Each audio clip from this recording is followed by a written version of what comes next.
2015년 추락하는 북한. 김일성이 때는 충신이 많고 김정일이 때는 역적이 많아 힘들 거라고. 한쪽은 좀 짝퉁이 되어버렸어요. 백두혈통이 아니라는 게 판명됐거든요. 요감에서 재수없다고 끄고 아예 한국 드라마나 그런 걸 아예 본대요. 척척척척척 발걸음 우리 똥보 발걸음. 평양은 성당처럼 로망이었어요, 로망. 시골아진 집들이 많고 어물장들이 진짜 지저분하게 있는 거예요. 난 차라리 지방에서 살고 싶어. 니네 너 행복한 줄 알아. 통일로 가는 길목에 함께합니다. 이제 만나러 갑니다.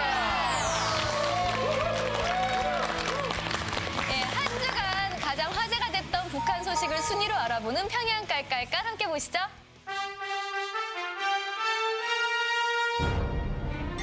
평양 깔깔깔. 5, 4, 3, 2, 1. 리만갑 시청자 동지들 안녕하십니까? 오직 리만갑에서만 볼 수 있는 놀라운 북조선 요소 평양 깔깔깔 1급 방송원 연아입니다. 오늘도 한 주간 북조선 인민들에게 화제가 된 소식들을 순위로 전해드리겠습니다. 한 주간 북조선 인민들에게 화제가 되었던 사건 3위. 비상상황 발생. 지금 당장 음식물 쓰레기 처리 방법을 조사해서 북조선 부유층의 부정부패 증거를 확인해라.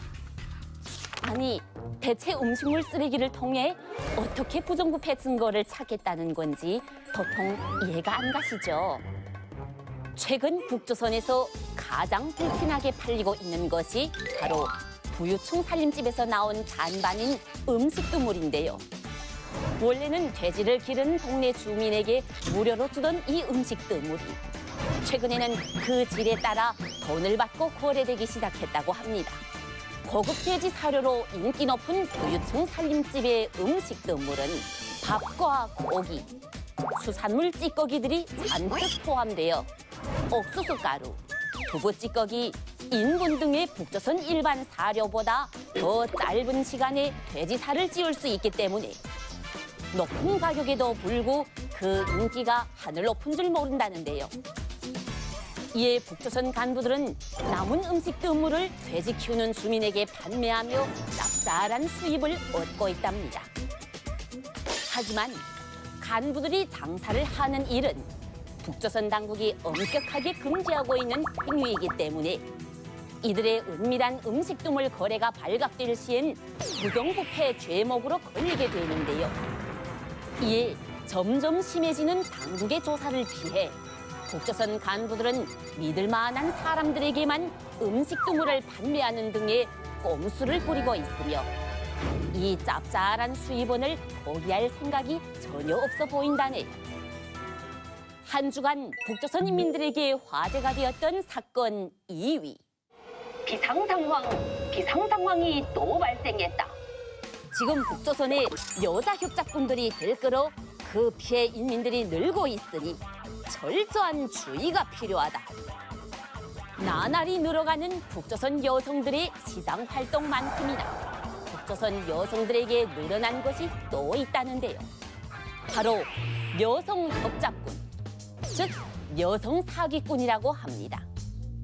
실제로 평양시 대동강 구역에 사는 여성 최 씨는 중국 화교로부터 중국 돈 수만 위안을 협잡했으며 일부 젊은 여성들은 뛰어난 미모를 이용해 부자에게 접근한 뒤 현금만 쏙 빼내 달아나 버리는 등 그 범죄 수법도 날로 교묘해지고 있다는데요. 이에 북조선 당국은 일하기 싫어하고 공짜를 좋아하는 돈의 눈이 어두운 일부 여성들이 사회 불신과 반목을 조장하는 사기 행각을 벌이다 당국에 의해 적발됐다. 라며 여성 사기 범죄를 강력하게 단속하고 있다고 합니다. 그러나 북조선 당국의 이런 노력에도 불구하고 여성 협작꾼들의 활약은 당분간 이어질 것으로 보입니다. 현재 북조선은 대부분 여성들이 장마당에서 돈을 벌어 가족의 생계를 책임지고 있는데요. 김정은 정권 들어 장마당 활동의 단속도 심해지고 먹고 살기도 어려워지자 장마당에 있던 여성들이 생계형 사기에 뛰어드는 일이 많아지고 있기 때문입니다. 이런 여성 협작꾼들의 활동 때문에 북조선 인민들 모두가 언제 사기를 당할지 모른다며 몸을 사리고 있다고 합니다. 한 주간 북조선 인민들에게 화제가 되었던 사건 영예의 일입니다. 북조선 인민들에게 알린다. 북조선에서는 남조선을 남조선이라 그냥 부르지 않고 남조선의 행동에 따라 그 호칭을 달리 사용할 예정이니 인민들은 헷갈리는 일이 없기를 바라는 바이다. 북조선 당국에서 남조선을 부르는 호칭이 무려 33개에 달한다는 사실 리만갑 시청자 동지들도 알고 계셨습니까? 최근 남조선의 한 교수가 북조선 당국이 단독으로 정부를 세운 1946년부터 현재 2015년까지 북조선의 신년사 69년치를 분석했는데요. 그 안에 언급된 무려 33개에 달하는 그 호칭들을 잘 살펴보면 남조선과 북조선의 관계도 한눈에 알 수 있다고 합니다. 남조선 당국, 집권 세력, 청와대 안방주인, 현 집권자 등 중립적 호칭을 사용할 때는 바로 남조선과 북조선의 관계가 좋을 때라고 하는데요. 특히 사회주의권이 무너지며 남조선과의 협력이 절실했을 때는 당국이라는 가장 긍정적인 호칭을 쓰기도 했습니다. 하지만 양측의 관계가 그다지 좋지 못할 때 북조선이 남조선을 부르는 호칭은 많이 과격해지곤 했는데요. 괴뢰도당, 군사깡패, 반동파 등의 부정적 호칭도 서슴없이 사용하며 남조선 당국을 비판해왔습니다. 이처럼 북조선 신년사에 나타난 남조선 호칭만 잘 들어도 그해 남조선에 대한 북조선 당국의 정책 방향까지 추적이 가능해진다고 합니다. 북조선 인민들에게 화제가 되었던 사건을 순위로 전해드린 평양 깔깔깔. 다음 주에도 더욱 발빠른 소식을 가지고 시청자분들에게 찾아오겠습니다. 아니 김영철 씨는 좀 까매지셨고 머리도 짧아지시고. 군산다녀온 것 같은데? 네, 제가 군대 요새 지금 휴가 나온 겁니다. 재입대한 것 같은데? 제가 휴가 나와서 재입대를 그 교도소로 하셨나 봐요. 예전에 군 생활을 교도소에서 했고요. 이번에는 진짜 군 생활하고 와서 지금 휴가 나와서 기재 만들어 가면서 나왔습니다. 군인은 돈 벌면 안 되잖아요. 밖에 나와서. 네. 그러니까 여기 출연하신 것도 무료예요. 그죠? 제대할 때까지. 일이 어떻게 돌아가고 있는 거야? 이렇게 멋진 우리 사우스포와 함께 이제 만나랍니다. 본격적으로 시작하겠습니다. 네, 이만갑이 아니면 어디서도 들을 수 없는 북한 이야기. 오늘의 주제 공개해 주세요. 2015년 추락하는 북한.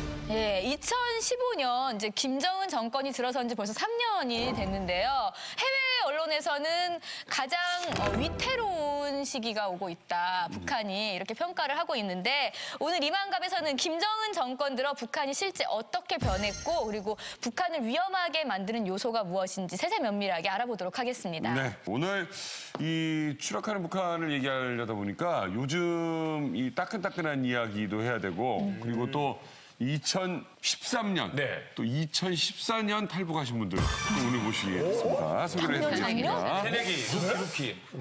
새내기 탈북 미녀 3인방을 소개해드리겠습니다. 먼저 김영철 씨가 소개해 주시죠. 네, 첫 번째 미녀는 제가 소개를 해드리도록 하겠습니다. 2013년에 탈북을 해서 한국으로 직행을 했고요.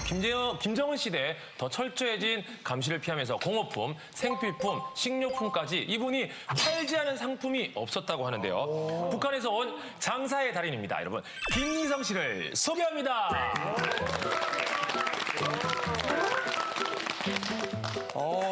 안젤리나 졸리. 안녕하세요. 넘치는 열정으로 중무장한 18살 김미송이라고 합니다. 저는 17살 때부터 장사를 시작했는데요. 김정은 정권이 들어서면서 상무와 귀찰대들이 너무 많아 장사도 하기 힘들었지만 염소 새끼를 사양노로 새끼로 등갑시키는 애교 있는 사기로 살아남았습니다. 앞으로 이만갑에서는 사기가 아닌 진짜 북한 이야기를 제대로 알려드릴게요. 잘 부탁드립니다.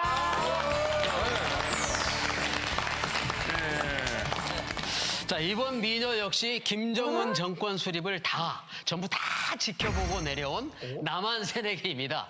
2014년 6월 하나원을 퇴소했다고 하고요. 조신하고 단아한 외모와는 달리 북한에서는 칼을 좀 만졌던 살벌한 여인이라고 합니다. 회령 미녀 강금화 씨를 소개합니다.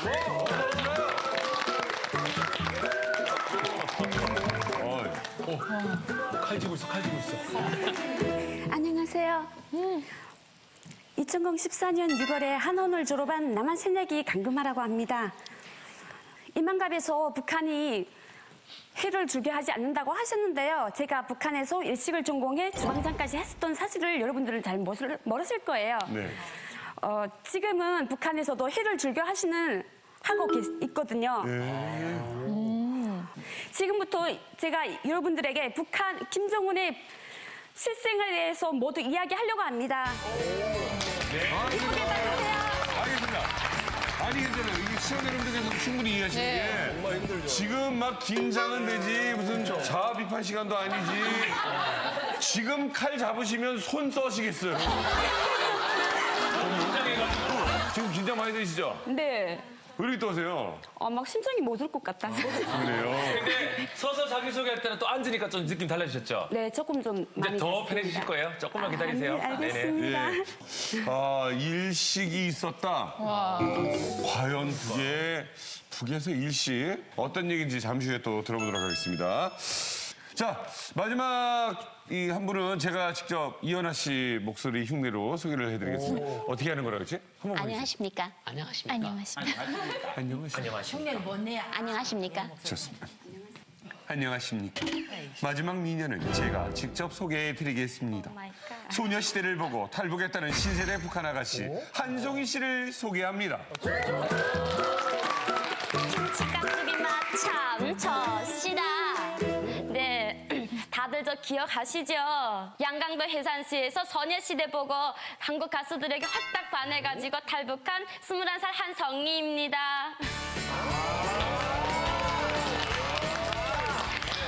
주네요. 김기성 씨 얘기 좀 여쭤보겠습니다. 북한 주민들이 김정은 지도자가 되고 나서 반응이 좀 어땠어요? 반응이라는 게 엄청 황당해하죠. 뭐 조선중앙 방송입니다, 중계방송입니다, 모두 조용하시오 하더라고요. 그래서 근데 소고했다고 포함한 근데 사람들이 울지 않고 그냥 뭔 소리 하냐? 안 믿어지는구나. 네, 믿지 않은 거예요. 근데 나는 울어야 되는데 옆에 사람들이 이렇게 우니까 이게 침으로 이러고 그냥 엎드려 있었어요. 너무 민망해가지고. 그래 같이 울어야 되는데. 네, 울어야 되는데 속상하잖아요. 눈물은 그 진심 어린 눈물이 나야 되는데 눈물이 한 방울도 안 나니까 속상하죠. 그랬던 일이 있었고. 송희 씨는 어땠어요? 전에 이미 전에 그 노래가 나왔어요. 2009년도. 척척척척척 발걸음 이 노래 막 나고.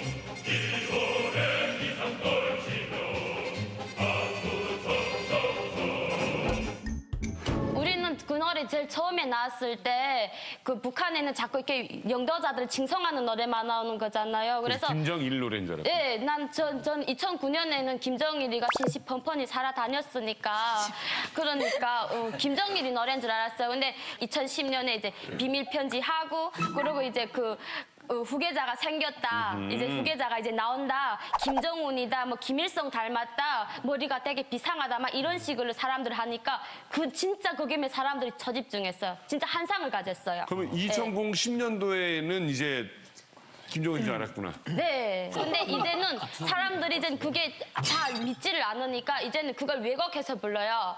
그래서 이제 노래 나오는데 이제 척척척척척 발걸음 우리 똥보 발걸음.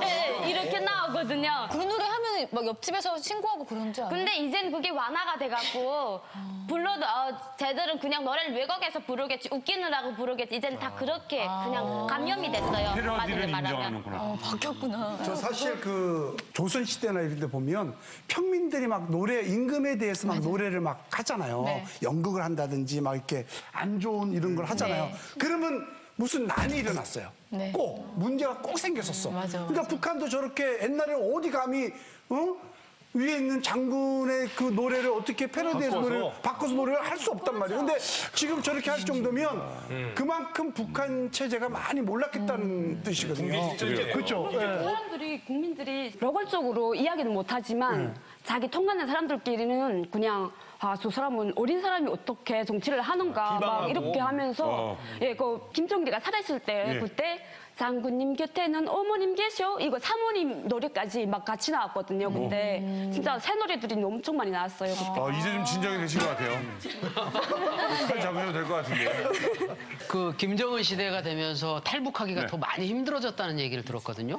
새 미녀도 탈북할 때 고생 많이 하셨어요? 네, 제가 탈북할 때는 그 전에는 솔직히 잠복 초소가 4개 정도 있었는데 지금은 7개 정도, 10개 정도 이렇게 많이 늘어났거든요. 그와 방면에 또 세살청이 많아가지고 진짜 건너기가 정말 힘들었어요. 제가 두만강을 건널 때도 철창이 있어가지고 그거를 진짜 이렇게 요만한 짬이었어요. 한 10cm 정도 간격이었는데 그 간격으로 손을 눌러서 진짜 몸을 구하는 정도로. 어떨 때는 다른 구역에서는 또 전기가 통해가지고 전기 통하지. 네, 전기에 감정돼가지고 죽은 사람들도 있다고 하더라고요. 탈북 언제 했다고 했죠? 2012년도 6월 달에 12년도. 했어요. 지금 잘하셨어요. 지금 좋으시죠? 아, 네. 아이 그럼요. 얼마나 좋아요. 지금 스트레이트 파마 되게 잘 됐어요. 너무 예쁘세요.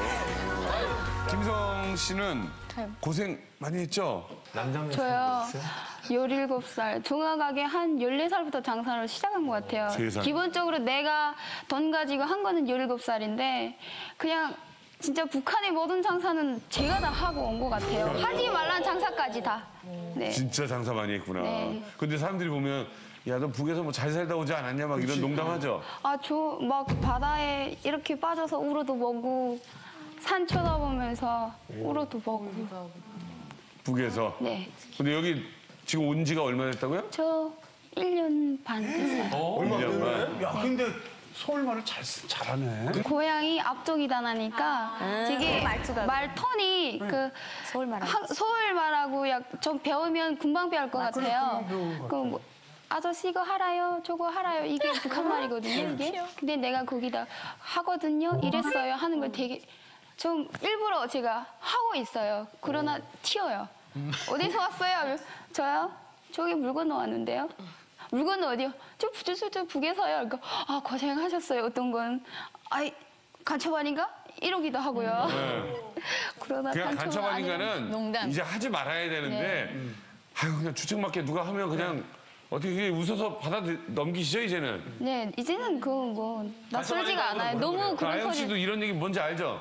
알아요. 그냥 간첩이에요. 이런 거.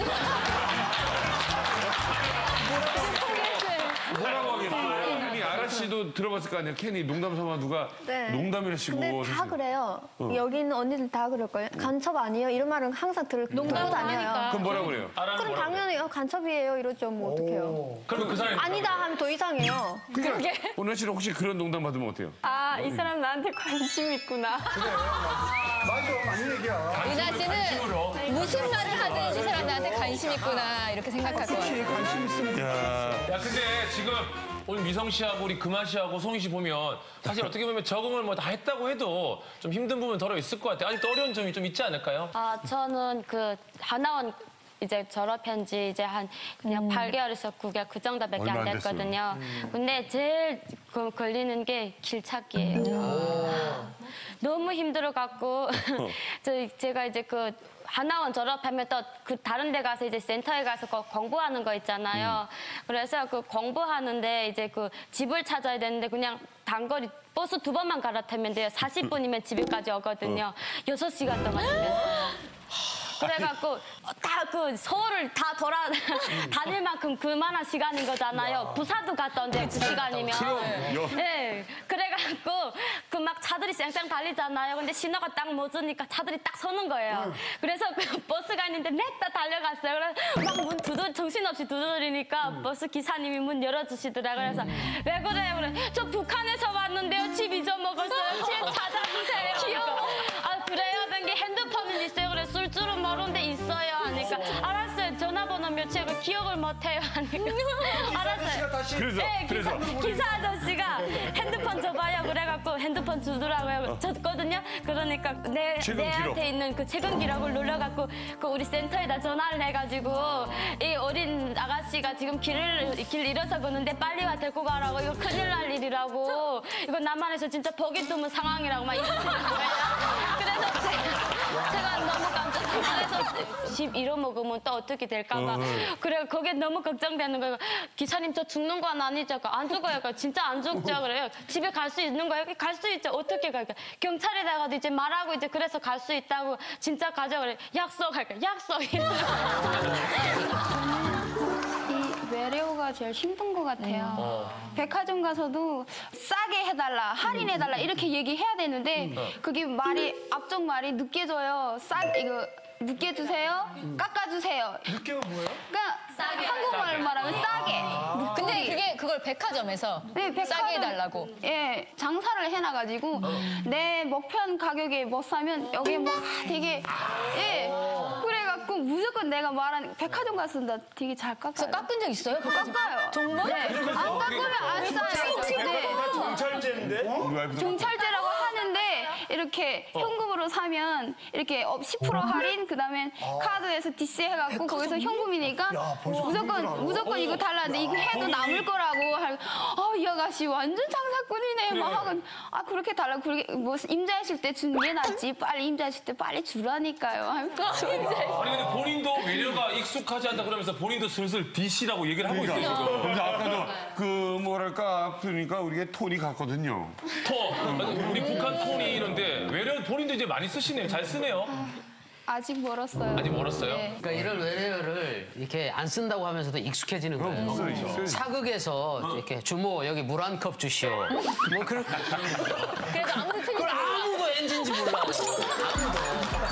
자 오늘 이 반가운 분들이죠. 네. 지금 뭐 이제 이 대한민국에 적응한 지 얼마 안 되신 분들인데 오늘 미성 씨가 또 특별히 준비한 게 있다고 합니다. 아주 멋진 멋진 시간입니다. 박수로 맞아주세요.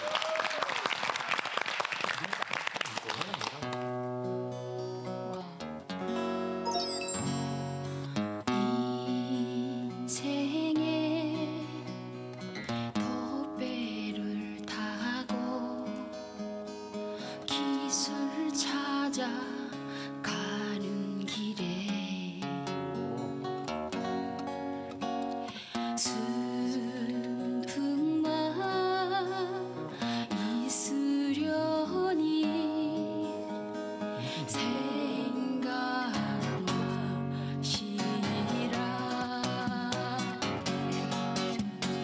파도 사나운 저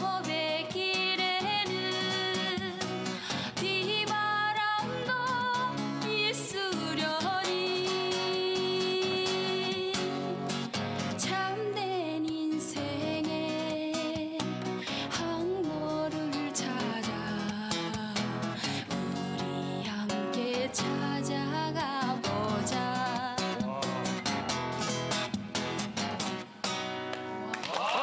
아니 그대로 계세요. 그대로 계세요. 이거 이대로 못 끝냅니다 우리. 이게 어디 노래예요? 이게 중국 노래인가? 북한에서 금지된 곡이에요. 북한 노래예요? 근데 이 노래가 북한 분들이 노래 부르면 특유의 그 쪼가 있잖아요. 특유의 북한. 근데 전혀 그런 쪼가 없이 한국 사람 같아. 한국 사람 앞쪽이잖아요, 앞쪽. 제가 원래 한국 노래를 되게 좋아해요. 북한에 있을 때 이렇게 기타 치고 노래하라면 그냥 한국 노래를 계속 했었는데 애들이 야 니는 남한 사람이냐 아니면 북한 사람이냐 그러니까. 노래를 똑바로 하라고. 근데 애들이 한국 노래 듣고 싶다. 저 아무튼 어떤 노래든 좋으니까 앵콜하는 더 한국 노래. 알고 있습니다.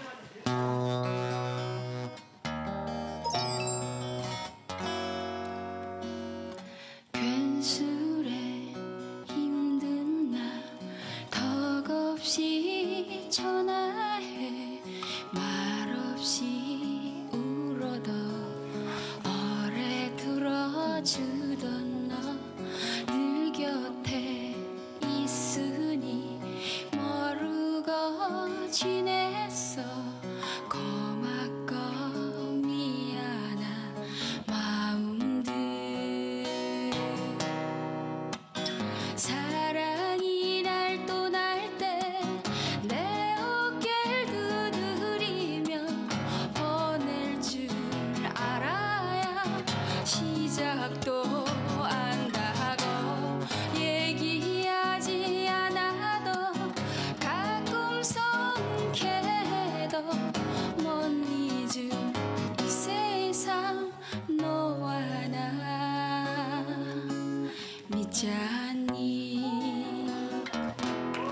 자, 이제 본격적으로 이제 만나갑니다. 이야기 시작하도록 하겠습니다. 예, 2015년 추락하는 북한. 과연 북한을 추락하게 만드는 게 어떤 게 있을지 첫 번째 VCR 공개해 주세요.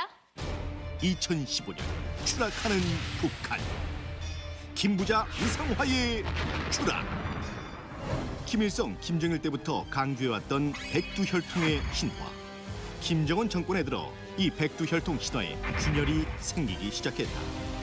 김부자 우상화의 기본이자 과거 북한 주민들이 자부심으로 여겼던 김부자 배지마저 장마당에 등장.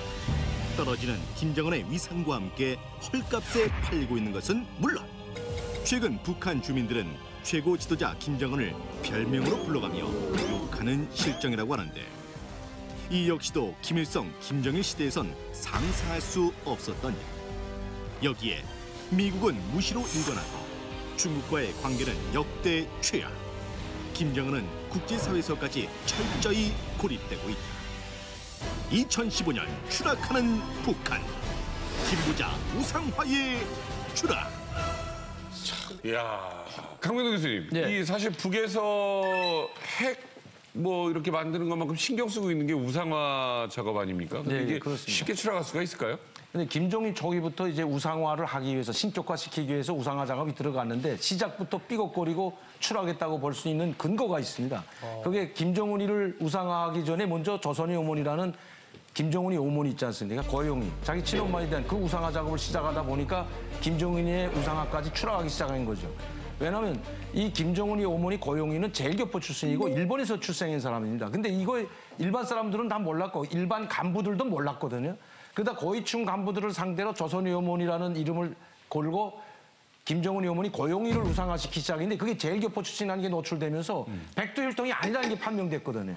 그러다 보니까 오히려 우상화가 추락하는 꼴이 된 거죠. 북한에서는 제일교포하면 출신 성분이 가장 나쁜 걸로 돼 있거든요. 왜냐하면 자본주의 사회에서 살았고 자본주의 물을 많이 먹었기 때문에 또 일본에서 살다 다 건너간 사람들이기 때문에 일본의 간첩일 수도 있다는 항상 이런 유몽이 쓰고 살거든요. 제일교포들은. 그래서 상당히 성분이 나쁜 걸로 일반 주민들 속에도 다 알려져 있는데 그게 바로 김정은의 어머니라고 돼버리니까. 그러니까 북한에서는 제일교포 출신 여자하고 장교가 결혼하면 제대시켜버립니다. 처벌 제대를 시키는 거예요. 근데 특히 김정은 지금 고영이 어머니 아버지는 원래 제주도 남 출신인 겁니다, 이게.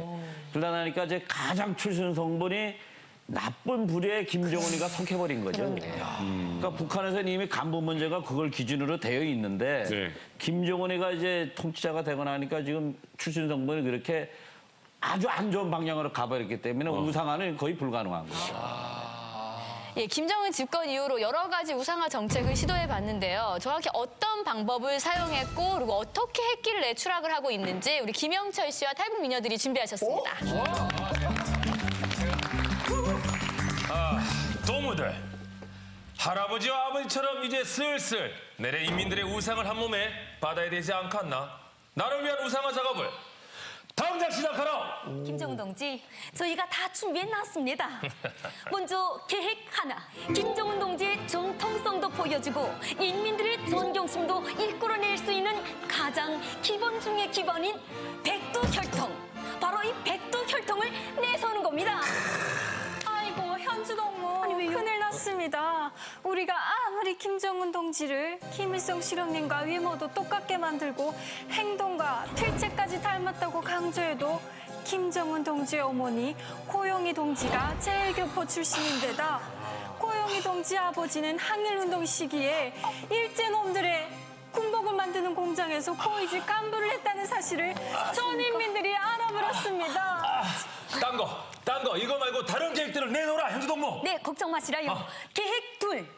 바로 김정은 동지 이름은 물론 김정은 동지 부인이신 리설주 동지 이름마저 주민들이 못 쓰게 만들어서 리설주 동지를 높여주면 김정은 동지 품격도 올라가고 여기에 김정은 동지를 찬양하는 노래들까지 마구 만들어내면 완벽한 우상화가 이루어질 겁니다. 끝났습니다. 아이고, 현주동무. 또 큰일 났습니다. 현주동무가 과거에 음란물에 출연했다는 등 왕따를 당했다는 등 이런 얘기들을 시민들이 듣고 따가운 시선으로 보고 있답니다. 다른 다른 계획들 없는 거네. 빨리 인민들이 나를 우상할 수 있도록 빨리 만들어. 뭐하나? 잠깐만요. 잠깐만 계시라요. 있지? 있습니다.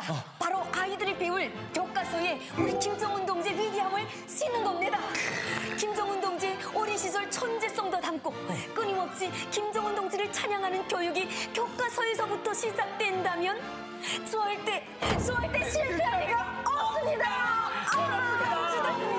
또 큰일 났습니다. 뭐가 자꾸 큰일 납니까? 교과서 속에 김정은 동지 우상화 작업이 심어넣기엔 김정은 동지의 어린 시절 이야기가 너무 부족합니다. 부족해서. 게다가 3살밖에 안 된 아이가 총을 잡고 비행기까지 조종했다면 어느 인민이 믿겠습니까? 당분간 김정은 동지에 대한 우상화 작업은 힘들 것 같습니다.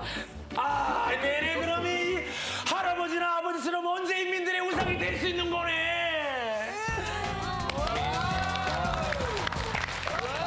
지금 이렇게 봤는데 지금 우상화 작업을 하려고 그러는데 주민들도 이미 눈치를 챘다. 뭐 이런 얘기를 지금 했어요. 김미성 씨. 김일성이 때는 사람들이 함부로 욕을 못했어요. 김정일이 때는 그냥 수근수근거리고 김정은이 때는 사람들이 대놓고 얘기를 해요. 막 이렇게 얘기하게 돼요. 김일성이 때는 충신이 많고 김정일이 때는 간신이 많고 김정은이 때는 역적이 많아. 아마 김정은이가 힘들 거라고 그렇게 얘기했어요. 그러니까 예전에는 그렇게 누가 한두 명이 욕하니까 잡아갔어도 지금 전체가 다 욕하는데 뭐 다 잡아갈 수도 없고 어쩔 수 이제는 없겠다. 구름이 그렇게 생겼어요. 왜냐하면 이제는 막 경제가 너무 고난이 들다 나니까 한때 또 그런 소리도 들었어요. 국방력에 들어가는 그 경제력을 이제 1%만 돌리면 그 인민들이 언연을 먹고 산다. 그런 말도 하는구나. 예, 그런 말을 되게 했거든요. 그랬는데 이제 사람들이 너무 못 살고 나니까 힘들고 못 살고 이러니까 이제는 그 명함이 전함이 중요한 게 아니라 이제는 욕부터 먼저 나가는 거예요. 그래서 이제 막 만약에 이제 막 그 전선길을 막 가고 이러면 이제 힘들다 뭐 이런 게 이제 보도로 나오는 거잖아요. 사람들 그걸 믿지를 않아요. 늘상 하는 일이니까 또 그냥 소리하다 말겠지 이렇게 그러니까 믿지를 이게 않아요. 언젠가는 다 밝혀지는 거잖아요. 네, 네, 이소연 씨, 네. 우리나라도 왜 뭐 청와대 아니면 뭐 이렇게 대통령 이름 있는 시계에 우리 아버지 옛날에 하나 가지고 있다고 그걸 얼마나 자랑하고 다니셨는데 북한도 그런 시계 있죠? 네, 있습니다. 북한에는 김씨왕정, 김일성, 김정일 그 조남이 새겨진 시계면 명함시계라고 해서 일반 주민들은 받을 수 없고요. 뭔가 특혜를 받은 사람, 뭔가 김일성을 위해서 공로를 세운 사람만 받는 시계인데 이게 북한에서 만든 게 아니고요. 스위스에서 롤렉스나 명품이구나. 명품 시계들을 가져다가 이름만 바꿔서 선물을 해주거든요. 이 시계를 이제는 주민들이 시장에 가지고 나오면 150달러를 받을 수가 있어요. 근데 시계를? 네. 150달러면 그 시계를 시장에서 받은 사람이 다시 되팔려고 하면 김일성 이름이 있기 때문에 못 팔잖아요. 그쵸. 그러면 다시 롤렉스라는 이름을 다시 새겨가지고 이 사람들이 600달러, 700달러 팔고 또 다시 되파는. 아까 그 영상에서 나올 때 막 이렇게 꽁투하실 때 영상에 보면은 김일성하고 김정일 부자가 들어간 배지 같은 거 있잖아요. 초상화. 예, 초상화. 그런 걸 갖고 있으면 어떤 느낌이 드는지. 아니 근데 그게 초상화가 참 많아요, 종류가. 김일성 때부터 생기기 시작하다 보니까 뭐 동그랗게도 나오고 각지게도 나오고 하다가 김정일 때에는 단깃발 빨간색에다가 김일성, 김정일 사진을 같이 넣습니다. 쌍쌍해가지고. 근데 일반 주민들한테 이 쌍쌍은 다 공급한 게 아니고 중앙당 간부들한테만 줬어요. 그러니까 그 일반 그 초상기장보다는 쌍상을 모셔야 왠지 그 특혜받은 사람 같아서 시장에 나와서 그때 당시 90년대 중후반경에 450원 받고 막 팔았거든요. 그때 쌀 30원도 안 했어요. 예. 근데 요즘은 이런 쌍상을 만들어서 서로서로 이렇게 팔기도 하고요. 근데 아마도 북한에 근데 제일 남아도는 것이 초상기장 아닐까. 아마 일반 개인집 가게 되면 일반 그냥 동그랗게 생기거나 각진 거는 서랍 속에서 그냥 막 뒹굴고 다닐 겁니다, 아마도. 저희 강문대 교수님 뭐 달고 다니셨어요? 옛날에? 저희 있을 때는 이제 쌍상은 아니고 94년대까지 제가 올 때까지는 당 깃발에 김일성만 있는 당 초상위장이라고 해가지고 당상이라고 해가지고 그걸 했는데 이제 우리 이선 씨 말 이야기 따라 다 간부들한테만 넣어준 거기 때문에 그걸 하나 얻어서 달면 자기도 간부가 된 것처럼 느껴지잖아요. 그러니까 누가 어떤 초상위장을 다는가에 따라서 위신이 달라지는 거죠. 저는 얘기 들으면서 참 북한이 이제 망할 때가 됐구나라는 생각이, 그러니까 제가 있을 때 방금 그 쌍쌍 초상화가 나왔었는데, 그러니까 여기 보통 새로운 폰이 나오면 사람들이 새벽부터 가서 그 폰을 갖겠다고 줄 서잖아요. 근데 제가 있을 때 그랬어요. 그 초상화가 금방 나왔을 때는 정말 사람들이 그거 하나 구하지 못해서 여기 가고 저기 가고 하면서 되게 그랬었거든요.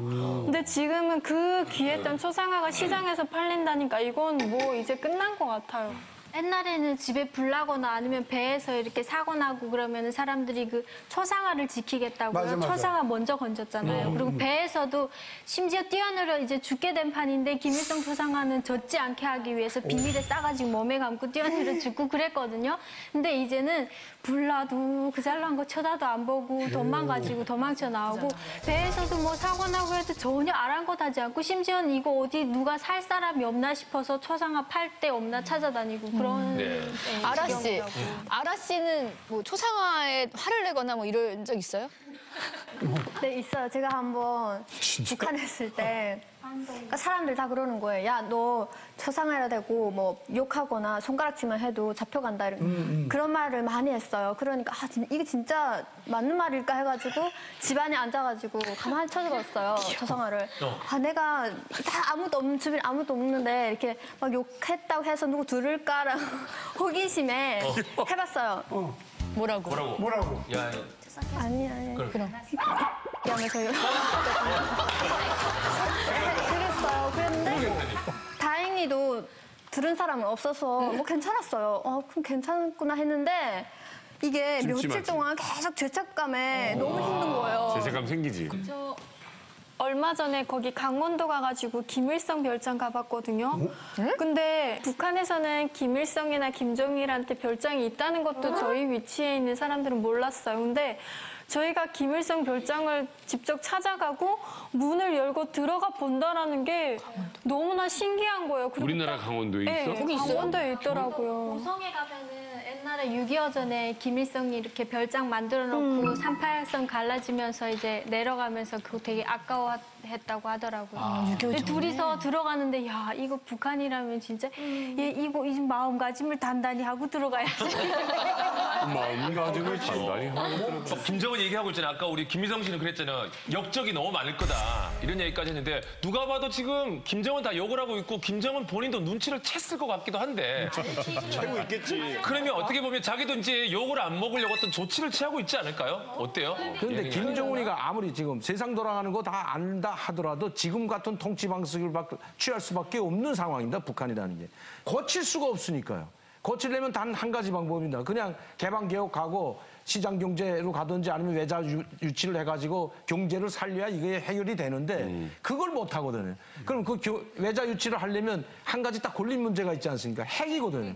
핵을 치우지 않으면, 핵을 포기하지 않으면 많은 외자 유치를 할 수가 없습니다. 왜냐하면 유엔에서 제재를 걸어놓고 있기 때문에 그러다 보니까 투자를 못하다 보니까 이 딜레마에 빠진 거죠. 알면 어떡합니까? 그러니까 이렇게 지금 공포 정치로 가고 군대를 앞세워가지고 북한 주민들을 통치할 수밖에 없는 상황이 그게 바로 북한 김정은의 딜레마죠. 그러니까 김정은이가 이제 저희들이 지금 정확한 소식에 의하면 우리 그 대한민국 TV, KBS부터 이제 종편까지 한눈에 다 볼 수 있게끔 시스템이 돼 있다 그래요. 편집실처럼. 그리고 어느 특각에 가도 다 돼 있고 어느 특각에 가도 인터넷을 다 보는 거예요, 김정은이가.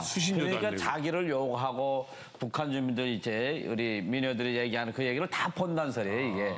그러면서도 이제 김일성 때나 김정일 때하고 다른 것은 그런 식으로 통치할 수 없다는 걸 이제 본인이 알고 있는 거예요. 그러니까 이제 김정은이가 통치 체제를 좀 바꿨는데 반대로 이제는 자기가 이 인민들에게 좀 찾아다니면서 잘 보여야 되겠다 하는 그런 의식은 가지고 있는 것 같아요. 그러니까 그냥 일주일에 보통 2번 정도는 뭐 현지지도 한다면서 찾아다니거든요. 그래서 그 과정을 전반적으로 보면 뭔가 주민들에게 좀 아참기를 좀 보여요. 이렇게. 이제 그렇지 않다가는 아버지나 그 할아버지 때처럼 뭐 폼 잡고 겁주고 그러다가는 어느 새 뒤집어질지 모르니까 이것이. 그러면 농가도 한번 들어가야 되는 거 아니에요? 농가 같은데 이렇게 좀 어려운 사람들이 있는데 한번 그러니까 왜냐면 항상 보면 그림 똑같잖아. 웃고 있거나 아니면 노인들 뭐 간부들 데려다 지시하고 있거나인데. 예, 그렇죠. 그러니까 그 아직까지는 거기까지 그렇게 깊이 못 들어가고, 그러니까 다른 하나 방법은 이제 북한 주민들로부터 동정심을 이제 또 유도하는 것 같아요. 그러니까 이제 가끔 우는 모습을 보여주고, 뭐 같이 좀 안타까워하는 모습도 보여주고, 실제 그 건설장에 가가지고 노동자들 망치질하고 박스 묶는 데 가가지고 자기도 직접 들어보고 뭐 이렇게 무게도 보고 이제 그런 행동으로 이제 동정심 유발시키는 정책적으로 지금 상당히 매달리고 있는 거죠. 김정은이 지금 이제 지도자로서 친근한 이미지를 만들기 위해서 애쓰고 있다고 합니다. 영상 준비했습니다.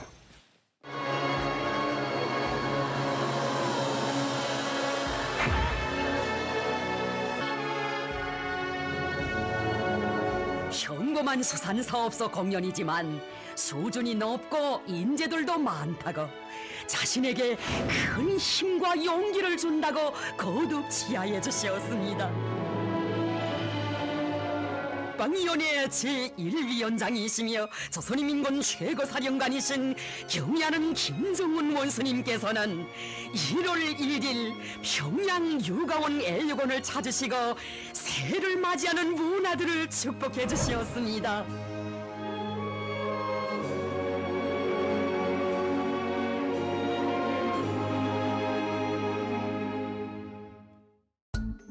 저거 다 쇼 아니야? 근데 가슴이 아플 수도 있을 것 같기도 하고. 제가 보니까 저건 쇼에서 오는 게 아니라 이제 어린 아이들, 애육원 아닙니까? 부모들이 없잖아요. 부모들이 없는 애육원이나 유아원을 방문해서 우는 거 보니까 자기도 부모를 일찍 여했잖아요, 사실은. 그러니까 거기에 와서 불쌍한 아이들 내가 제대로 먹이지도 못하고 입혀지도 못하고 그냥 이런 생쇼만 하고 있어야 되니까 아마 저도 아마 초량에서 아마 우는 그 감정이 좀 북받칠 수 있거든요, 사실. 아영 씨가 볼 때 어때요? 글쎄요. 애들 보고 이런 거는 좀 정말 수근지심이 있는 사람이라면 그런 난폭한 정책을 안 했을 것 같아요. 수근지심이 있는 사람이라면. 애들이 불쌍하게 되면 핵만 포기하게 되면 애들 저렇게 그렇죠. 부모 잃는 애들이 없을 거 아니에요. 네. 부모를 아니 애육원을 또 짓는다고 뭐 원산에도 갔다 오고 그러던데 아니 그 고아원을 짓느라 하지 말고 고아가 나오지 않게 그런 정책을 그렇죠. 펼쳐야 되지 않겠어요? 걔네들이 왜 고아가 됐는지 그거부터 정책을 새롭게. 북한 사람들도 저 이모도 가장 최근에 왔는데 저런 영상이 나오면 아예 꺼버린대요. 저 재수 없다고. 네, 진짜 조금만 뭐 이렇게 욕하면서 재수 없다고 끄고 아예 한국 드라마나 그런 걸 아예 본대요. 이제 주민들 자체가 이제. 가까운 친구가 지금 언제 얼마 안 됐는데 저런 거 보게 되면 처음에는 되게 동정을 받았대요. 저런 눈물로.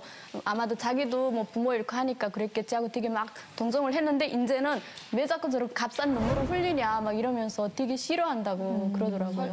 정권을 유지하는데 가장 중요하게 생각했던 것 중에 하나가 그 김부자 우상화인데 그게 추락하고 있다니. 예. 그런데 이번에도 역시 북한을 지탱하는데 아주 위험한 큰 축이 무너지고 있다고 합니다. VCR 보여주세요. 2015년 추락하는 북한.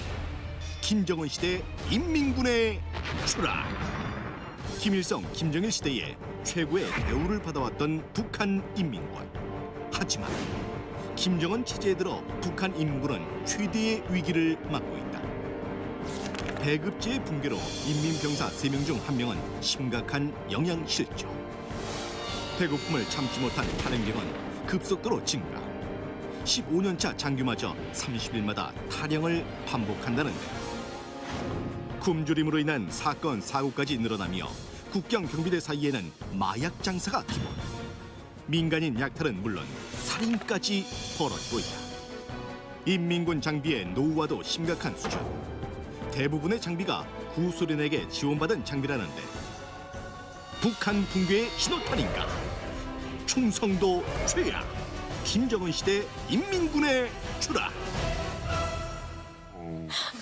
자, 인민군 수가 엄청나지 않습니까? 우리보다 비교하자면? 우리 지금 국군은 60만이라고 하고 북한은 지금 120만. 우리 약 2배인데. 2배죠. 2배면 뭐랍니까? 지금 먹을 거 없어가지고 지금 노략질하는 군대로 이제 전락한 지가 오래됐고요. 네. 그러니까 충성심도 공급이 잘 되고 먹을 걸 잘 해주고 배급이나 모든 게 다 잘 돼야만이 충성심도 나는 거지. 이 밥에 고깃국은 둘째고 강내밥도 배불리 못 먹는 게 지금 군대 현실이기 때문에 평양시 주둔하고 있는 군대 제외한 일반 지방 군대들은 지금 말이 아닙니다. 사실 균열이라는 게 다 없어졌다고 합니다. 그러니까 균열이 없는 거 지금 하나 나타난 게 권총 가지고 가서 150 위안 때문에 사람을 4명이나 죽였잖아요. 이제 국경을 넘어서 중국까지 가가지고 노략질을 지금 중국에 총을 들고 가서 노략질한다는 건 균열이 그만큼 없어지면 군대가 상당히 위험한 상황으로 가고 있는 거거든요. 인민군대가 추락했다는 건 북한이 추락하고 있다는 그것이 현실적인 증거라고 저는 봅니다. 고난의 행군은 1994년도부터 김정일이가 올라서부터 시작됐잖아요. 근데 1986년도부터 인민군대는 최전방 군인들도 오후 한 끼는 뽕잎알에다가 강냉이 가루로 풀애기죽을 먹었어요. 아이고. 그렇게 시작됐어요. 그래서 병원에 오는 환자들 보면 다 영양실조. 군인들 이렇게 뺏겨놓으면 할머니가 다 보여요. 그냥 껍데기 가죽밖에 없어 그냥. 제가 있을 때도 그랬지만은 지금 북한군 3명 중에 1명은 영양실조 환자라고 지금 나오고 있습니다. 그리고 군에 내보낸 자식이 영양실조가 오게 되면 와서 부대에서 죽으면 더 날린 거예요. 그래서 집으로 치료 목적 잠깐 살 좀 찌우고 와라 보내면 다시 부대를 복귀를 안 합니다. 부모님들이 안 보내거든요. 그러면 그 부모님 자기 자식을 찾은 거예요. 근데 그렇게라도 못한 자식은 군대에서 그냥 죽은 자식으로만 남을 수밖에 없고요. 이 모든 탈영병이 생기고 영양실조는 장기적인 군사복무라는 게 10년 동안의 군사복무가 있고요. 그 속에서 만성적인 배고픔. 그러니까 군인들이 군사 교육이 아니라 한번 훈련만, 노동만 한단 말이죠. 그러니까 이런 속에서 모든 것이 오기 때문에 한마디로 북한군 생활은 수용소 생활이다라고 해도 과언이 아닙니다. 근데 최근에는 김정은 체제 들어와서는 여성들까지 의무제로 지금 또 징집하고 있고 남성들까지 군인을 지금 계속 늘리고 있기 때문에 탈영병 수는 더 많이 생기고 영양실조 환자는 더 많이 생긴다는 거죠. 그 영철 오빠 보면서 자꾸 북한군 같다는 생각이 왜냐하면은요 머리 때문에 그런 건 아니고 북한군들이 보면 입을 다물지 못해요. 영양실조 걸리잖아요. 그러면 이게 입 다물 힘이 없어서 항상 이러고 다녀요. 그래서 항상 북한 군인들이 지나다니는 거 보면 입을 이러고 다니거든요. 영철 오빠 보고 나 이제 많이 알았어. 봤다 했더니. 나 입이 안 닿으면 이제 알았어. 나 배가 고파서 그랬나 봐. 그때 조개잡이 나갔었어요. 조개잡이 나갔는데 그게 신미도라는 섬이 있는데 거기 특수부대가 있어요. 특수부대가 있는데 특수부대라는 게 이런 특수훈련을 하지 않고 전문 조개잡이, 농사 그런 것만 하거든요. 특수조개부대구나. 그래갖고 나 우리는 제대될 때까지 조개잡이하고 농사는 딱슬하게 배워갑니다. 그러고 여기랑! 군대들이 그 조개 잡아갖고 그거 팔아가지고 돈 쓰는 재미에 훈련 따윈 하지도 않고 그냥 새벽 물만 나가길 기다려요. 물만 나가면 이런 갈고리 가락지 같은 거 들고 서민들이 잡을 조개가 없어요. 군대들이 너무 조개 잡으니까. 군인들 같은 경우에도 이제 겨울 되면 산에 나무하러 보내요. 그러면 이거 산에서 나무 해갖고 군대들만 딱 찍는 참나무가 있어요. 근데 이 참나무를 군대들만 찍는데 이거를 자기 부대에다 실어가는 게 아니라 참나무를 몰래 찍어갖고 사택 불악에다 농촌에다 주는 거예요. 그러면 거기서 담배, 술 이런 거를 줘요. 그러니까 하목하러 간 사람들이 그 나무 장사를 또 해먹는 거예요. 그래서 쌀도 바꿔서 밥도 해먹고 막 그래요. 그래서 나무 찍으러 간 사람들이 배는 골치 않고 살아요. 자, 북한 인민군 기간뿐 아니라 또 추락한 게 있다고 해서 제가 자료를 준비를 했습니다. 이게 지난해 나왔던 기사인데요. 비행 훈련 중에 전투기가 추락하는 일이 몇 달 사이에 3번이나 있었다고 합니다.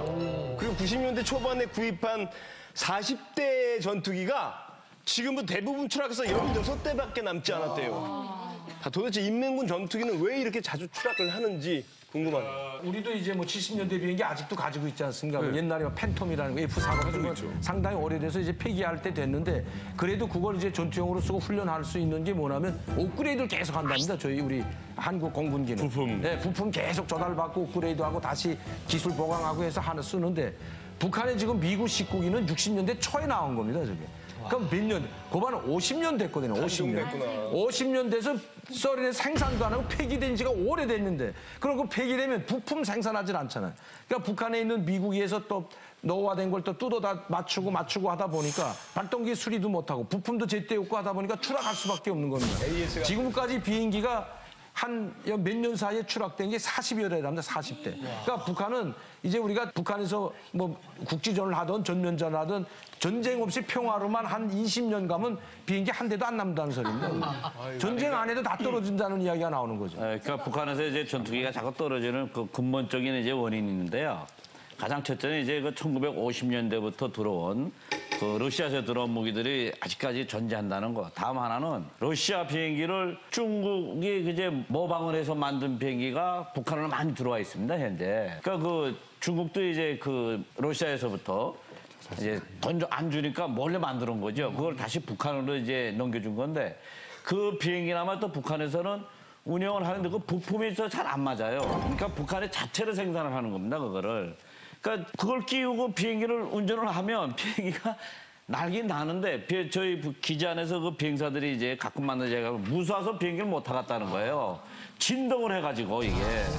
그러니까 원래 기술은 러시아 기술이고 만든 건 중국이 만들고 또 부품은 북한 자체로 만들어서 끼우다 나니까 이것이다가 이거 막 그냥 짬뽕이 돼버린 거죠, 이게 지금. 그러니까 그게 계속 떨어지는 거죠. 공군력은 북한이 더 비행기를 많을걸요? 그렇죠. 지금 비행기가 이제 북한의 비행기 대수로 말하면 680대고 우리가 한 430대 됩니다. 근데 우리 비행기는 다 최신의 비행기들입니다. 제일 낡았다는 비행기가 F4라는 뭐 팬텀 비행기가 그게 낡았지만 그거의 미국 29기보다 더 좋다는 거 아닙니까? 성능 자체가. 미국 29기가 아직도 있어요? 최신형이 아니 북한은 그게 최신형이에요. 아, 그래요? 그게 40대인데 다 떨어지고 지금 몇 대 안 남았다는 거 아닙니까? 그나마도. 그게 92년도에 들여한 거거든요. 러시아에서. 그게요. 그 떨어진 비행기를 타고 사망한 사람이 우리 그 이만갑 그 출연자 중에 그 박희순 씨라고 있었잖아요. 공군 출신. 그 언니 남편이 그 비행기를 타고 이렇게 훈련 중에 사망을 하셨다고 그러더라고요. 그 언니 얘기하다가 막 우시더라고요. 그래서 아니 언니 비행기 그러면 만약에 추락할 때 그 공중에 있으니까 탈출하면 되잖아. 낙하산 타고 탈출하면 되잖아. 탈출할 기회가 있어도 대부분의 그 공군 그 조종사들은 탈출하지 않는데요. 탈출을 하게 되면 그 후에 뒤따르는 그 연대 책임이 있잖아요. 차라리 죽는 편이 더 낫다는 거예요. 예, 그래서 예전에 그 기동자 사건이 있었잖아요. 그 사건이 있고 나서 비행기 추락할 때는 반드시 바닷가로 추락하라. 만약에 그 어디 건물에 떨어지거나 주령님 동상에 떨어지게 되면 큰일 나니까. 그래서 그 책임이 두려워서 그냥 죽는다는 거예요. 더 놀랐던 게 뭐냐면 훈련을 그렇게 하더라도 전쟁 당시에는 이 미국 19기 비행기에게는 가는 기름만 준대요. 맞아요. 돌아오는 기름을 안 준대요. 그래서 아예 자폭하라고 그렇게 기름을 왜 안 주냐면 기름 대신 기름을 2톤 싣는다 하면 한 톤만 싣고 뜨고 그다음에 나머지 한 톤은 한 톤 용량만큼 폭탄을 싣는 거죠. 죽으라는 소리네. 제가 고사총에서 1년 2개월을 군사복무했거든요. 복무를 했었는데 고사총이 12총이 있었는데 거기서 사용할 수 있는 고사총이 6대밖에 없는 거예요. 나머지는 네. 쓸 수가 없는. 네, 쓸 수 없는 게 조준점이 안 맞는 거죠. 조준점이 안 맞아가지고 훈련 이렇게 여름이라든가 겨울에 동기 훈련이 있어요. 총이 맞는 총이 없어가지고 그 중에서도 제일 잘 된다는 고사총을 2대를 가지고 나가요. 그래가지고 분대별로 교체적으로 이렇게 사격을 해가지고 그렇게 했었거든요. 김정은이가 러시아에 공들이는 주 원인이 바로 이렇게 비행기나 북한 무기가 상당히 노화돼 있고 북한의 무기 체계는 대개 러시아 체계입니다. 그러니까 그것을 지금 다시 원조를 받으려고 지금 러시아가 상당히 공을 들이는 거죠. 만약에 러시아가 지금 김정은에게 이제 관심을 가져가지고 군사 원조를 다시 시작한다면 또 그것도 하나의 문제가 되는 거죠. 그것뿐만 아니고 지금 가장 무서운 게 뭐냐면 우리가 중점으로 봐야 되는 게 5,000톤의 생화학무기입니다. 요새 최근에 평안남도 비류강 쪽에서 이제 생화학무기 훈련까지 했는데 이미 생화학무기 그전에는 훈련 안 하다 2호까지 했다는 것은 지금 상당히 이 재래식 무기가 열세이기 때문에 그쪽으로 갈 수밖에 없는 게 지금 북한입니다. 북한의 인민군의 위상이 추락하는 거는 뭐 어차피 계속 진행이 될 것 같고 근데 이제 그래도 방심하면 안 된다는 게 이 북한의 무시무시한 미사일이라든가 핵이라든가 이런 게 있기 때문에 이 절대로 우리가 또 방심하면 안 되겠다는 생각은 또 하게 되네요. 네. 무서운 얘기를. 2015년 추락하는 북한, 김부자 우상화 그리고 인민군에 이어서 또 하나의 엄청난 것이 추락하고 있다고 합니다. 이번 주제 역시 화면으로 보여드리겠습니다. 2015년 추락하는 북한. 최고의 도시에서 24시간 감시 지옥으로 평양의 추락. 조선의 심장이라 불리며 오직 선택된 1%만 살 수 있었던 도시이자 북한 주민들이 최고로 선망하는 곳이 평양. 하지만 평양이 달라지고 있다. 평양의 자존심이었던 원활한 배급 체제. 허나 현재 평양의 배급량은 거의 전무. 나라에서 주는 배급보다 국경지대 도시들의 배급이 더 많아진 실정. 배급제가 붕괴되면서 통제 불능이 된 북한 주민들. 북한 당국은 평양의 질서만이라도 지키기 위해 평양 통제를 강화했는데 그로 인해 평양 주민들은 밀수와 장사마저 하기 힘들어 먹고 살 수입원마저 없는 상황. 이런 상황이 되자 평양을 떠나고 싶어하는 사람들이 생겨나고 있다는데 북한의 신흥 부자들은 부의 축적과 삶의 자유를 보장받기 위해 평양과 거리가 먼 국경지대로 나가고 있다. 2015년 추락하는 북한. 북한의 심장에서 공화국 감옥이 되어버린 평양의 추락. 평양의 추락.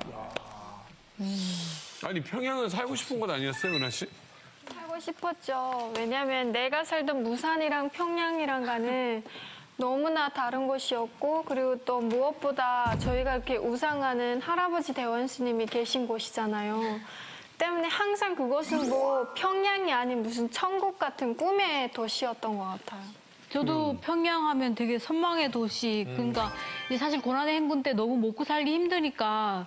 근데 이제 그때도 평양은 배급이 보장이 돼 있었거든요. 그러다 보니까 평양은 막 너도 나도 가고 싶어 했고 또 거기를 내 평생에 한 번이라도 여행이라도 가보고 싶은 게 꿈인데 누군가 뭐 이 옆집에 뭐 애가 친척 중에 평양에 사는 사람이 한 명 있다 그러면 그게 굉장한 뭐 어떤 자랑거리로 그렇게 되게 그랬었죠. 우리 그때는. 서울에 친척 있으면 좀 그렇죠. 네. 난리가 나요 그냥. 야 어디서 왔는데 안녕 난 서울에서 왔어 그러면 막 사람이 달라 보이잖아. 서울은 레벨이 틀리잖아요. 저희랑 레벨이 틀려. 여기는 지방 사람이 서울에 살면 막 좋아한다고 그러잖아요. 서울 사람들은 외국에 친척이 살면 그게 또 하나의 또 그거 독일에 사는 고모. 그렇죠. 하나의 또 이는 이모가 색연필 보내준 그렇죠. 제일 부러웠어요. 진짜 그 정도 차이 나는 거야 그러면? 평양을 지역으로 생각하지 않았어요. 그러니까 어떤 천당처럼 정말 로망이었어요. 로망. 딱 그래서 항상 기차방통 타고 갈 때 보면 안에서 노래 부르거든요. 우리 기차 달린다 평양으로 달린다 대원 스님 계십니다. 이렇게 한 음절일까?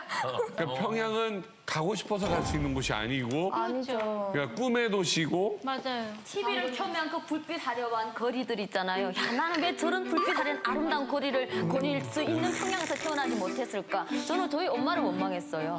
왜 엄마는 평양에서 살지 못해서 나를 왜 이런 나라, 이런 지방에서 태어나게 했느냐? 왜 나를 평양에서 태어나지 못하게 했냐고. 지금 어렵 다시 들어가라고 야.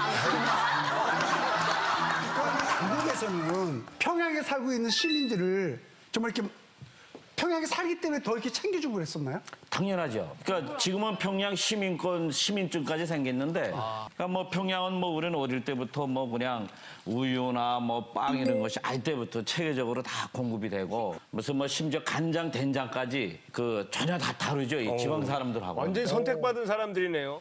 저 시골에서 이제 평양에 이렇게 가끔 손님들이 오면 이 거리에서 보면.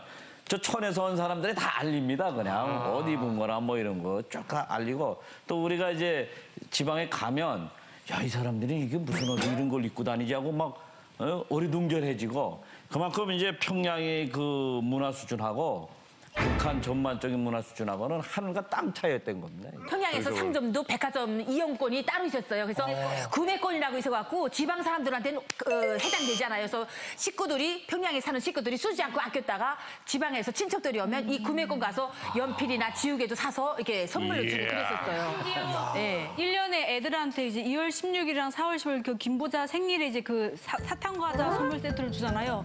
이 안에 퀄리티가 달라요. 지방은요 사실 좀 형편이 얼어지면서 거기다 과자를 만드는데 옥수수 가루를 막 섞은 과자도 줬었고 사탕도 좀 질이 떨어지는 건데 평양에서 공급해주는 그 선물은 저희 이모가 가져온 걸 봤는데 사탕 질도 다르고 색깔도 때깔이 다르더라고요. 제가 깜짝 놀랐어요. 그러니까 그 똑같은 선물도 저희는 장군님이 주시니까 다 똑같겠지 생각했는데 그게 아니더라고요. 평양 애들이 먹는 거랑 저희가 먹는 거랑 이게 질이 다르니까 이게 차별이 진짜 장난이 아닌 거죠. 교복도 틀렸어요, 교복. 교복도 있잖아요. 이게 이야. 한때 그 섬동복 다오다지라고 내줬는데 그것도 평양에 있는 애들은 나이롱 다오다지 주고 지방에 있는 애들은 인도 다이아지 준 거예요. 그래서 비가 새고 막 그랬는데 옷에 동복에 비 맞으면 손 젖을 정도로 지방 아이들은 그랬는데 평양 아이들 섬동복은 비 맞아도 뚜룩 굴러내리는 그런 견복을 줬었어요. 예, 나이롱 다오다지 그리고 우리 줬었어요. 여기 이번에 이제 처음 나오신 우리 새내기 탈북 미녀분들도 평양에 살아보는 그런 꿈을 갖고 사셨었어요?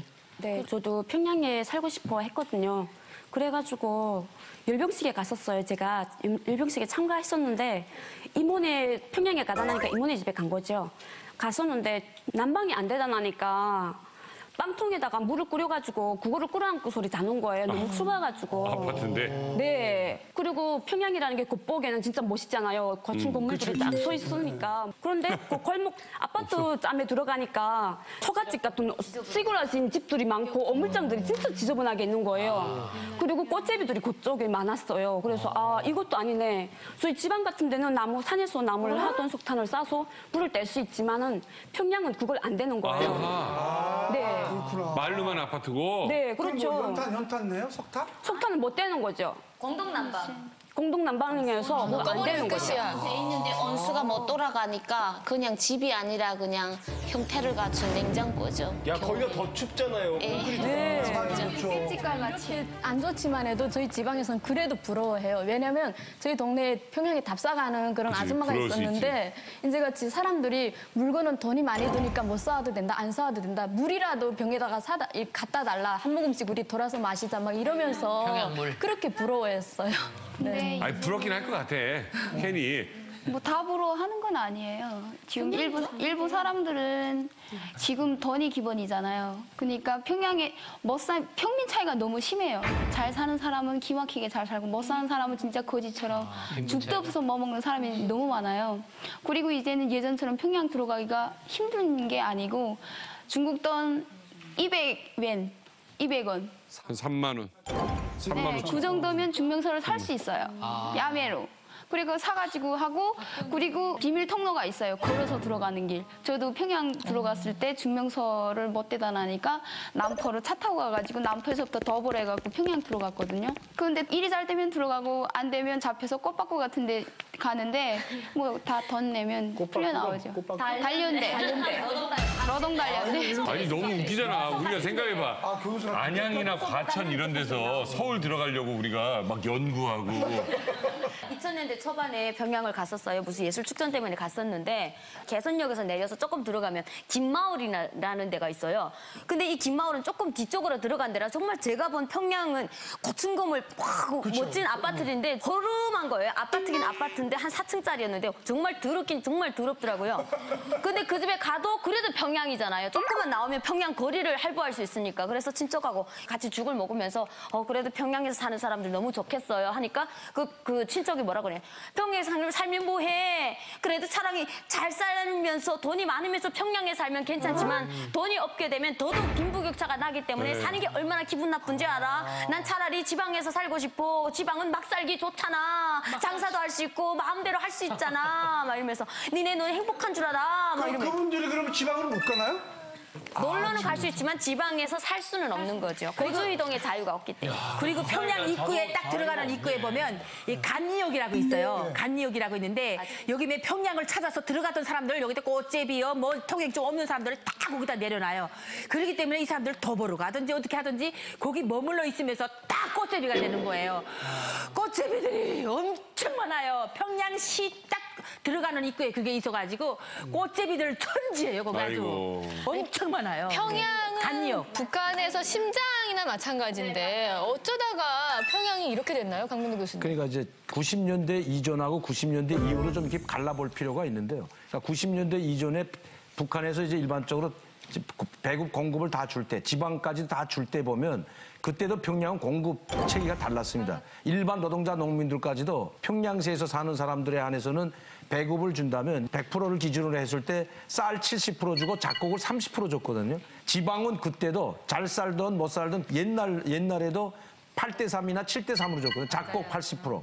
또 잡곡 70%, 그러니까 옥수수 70%나 80% 주고 평양에서 사는 사람들은 특권 계층으로 특권을 부여받은 거죠. 그리고 북한 법에도 조선민주주의공화국에서도 평양에는 모든 걸 집중한다는 그게 법에 나와 있습니다. 그게 90년대 이전에는 그랬지만 90년대 이후에 들어서면서 권한행동을 겪으면서 오히려 평양에 특권 계층은 잘 살지만 북한의 평양에도 노동자 농민은 있거든요, 실제로. 그럼 그 노동자 농민은 상당히 어려워진 거죠. 이제 우리 민요들이 이야기한 것처럼 거기서 사는 게 오히려 지방에서 사는 것보다 못하다는 거죠. 자유가 없습니다. 또 평양에서 사는 것만큼. 특권이 있는 것만큼 자유가 박탈당이거든. 있기 때문에. 어떤 자유가 없냐면 장사도 제 마음대로 못하고, 그다음에 그 장마당에도 제 마음대로 못 나가고, 그다음에 자기 본인은 직장에 무조건 출근해야 됩니다. 일하든 안 하든 조직 생활을 해야 되고, 그게 만약에 이탈되면 추방시킵니다, 지방으로.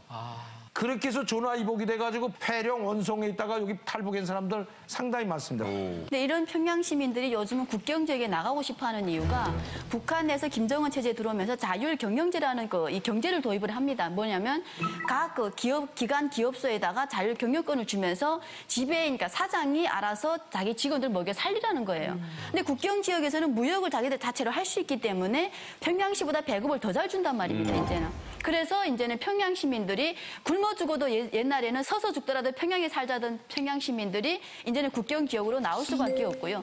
근데 현재 또 꽃제비들은 잘 사는 평양 동네, 부익부가 살고 있는 평양에 가서 다시 또 꽃제비 하더라도 그 속에서 살자라는 정말 그 사회 양극화가 나날이 지금 벌어지고 있는 이런 현상인 것 같습니다. 네. 지금 평양은 그냥 겉만 지금 번지를 하지 속은 좀 아닌 게 아니라 좀 문제가 너무 많다라는 생각이 드네요. 네. 북한의 심장이라고 하는 평양까지 추락하고 있는 2015년 북한인데요. 북한을 추락하게 만드는 또 다른 것이 있다고 합니다. VCR로 보시겠습니다. 2015년 추락하는 북한. 북한 정권 탄생 이후 최악의 전력난, 전기 공급량 추락. 1970년대까지만 해도 북한의 황금기로 불리며 전기를 물쓰듯 했던 북한.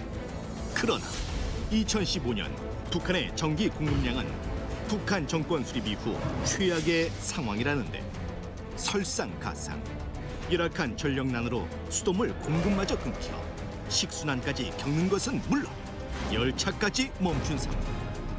하루 거리에 평양과 해산이 열차로 열흘, 열차에 갇힌 주민들이 죽음에 이르는 사건들도 발생되고 있다. 그리고 24시간 김일성, 김정일 동상을 볼 수 있도록 하는 야간 조명까지 초비상, 동상마다 디젤 발전기까지 구비해 놓는 비상사태. 공장은 물론 북한의 주력 외화벌이의 수단인 석탄 채굴용 전기 공급마저 끊겨 북한의 경제난까지 더욱 악화. 2015년 추락하는 북한. 주민 생활과 북한 경제까지 마비시키는 전기 공급량의 추락. 저는 되게 궁금한 게 사실 저게 이제 저렇게 그 편집을 하면 되잖아요.